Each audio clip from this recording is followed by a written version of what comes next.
everyone, this is Phoebe Wild from Cardboard Vault, and I'm here at GenCon50 talking to Ian from Z-Man Games, and we're going to talk about the new Pandemic Legacy Season 2. Well, what can we say about it, really? I mean, Matt and Rob have outdone themselves with Season 2. For those of you who played Season 1 and finished the campaign, or even those of you who didn't, you're going to notice so many cool story tie-ins. Yep. But that being said, Season 2 is completely standalone. You don't have had to have played Season 1, even have even heard of Legacy before, to understand this game. What can fans of Season 1 expect from Season 2? What are the differences and what are the similarities between the two games? Yeah, well, I mean, the Legacy format is very similar in the fact that you'll be changing the board, you'll be altering your characters, you'll be asked to destroy components, you'll be adding new components to the game. Legacy is unique among gaming in that your choices matter. You can't take something back. And so it makes every decision you make your question is this the right one? Is this the best way that we can do this? Because you can't go back. The main difference between Season 2 and Season 1, and just Pandemic in general, is that Pandemic Legacy Season 2 kind of flips the core mechanic on its head.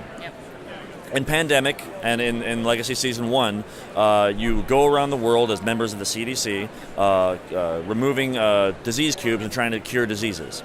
Pandemic Legacy Season 2 is set 70 years after Season 1, and the world has changed.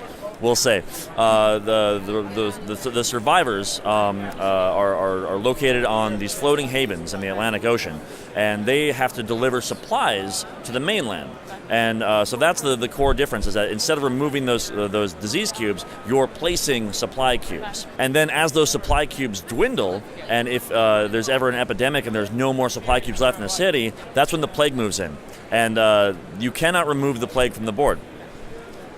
It's terrifying. Yes. And so you're going to be building supply centers, moving around the board, exploring beyond what you start with. You start with a very small segment of the map explored, and you can recon and find new areas. And as you do that, you're going to discover new portions of the story, finding out what happened over these several generations since the end of Season 1. Because even if you save the world from Coda, or if you let the world fall into ruin in Season 1, the story has changed. Is there any connection between the end state of your Season 1 game and the start of Season 2, if players want to connect the two? Well, there's going to be storyline tie-ins that you'll be able to point to and be like, oh, that happened because of this. But specifically, no. If you played Season 1, you'll enjoy Season 2. If you've never played Season 1, you can pick up Season 2 and play it as a standalone game. There's no required tie-in. And so there's actually a few of us who didn't finish our Season 1 games. Like, do we even want to finish it?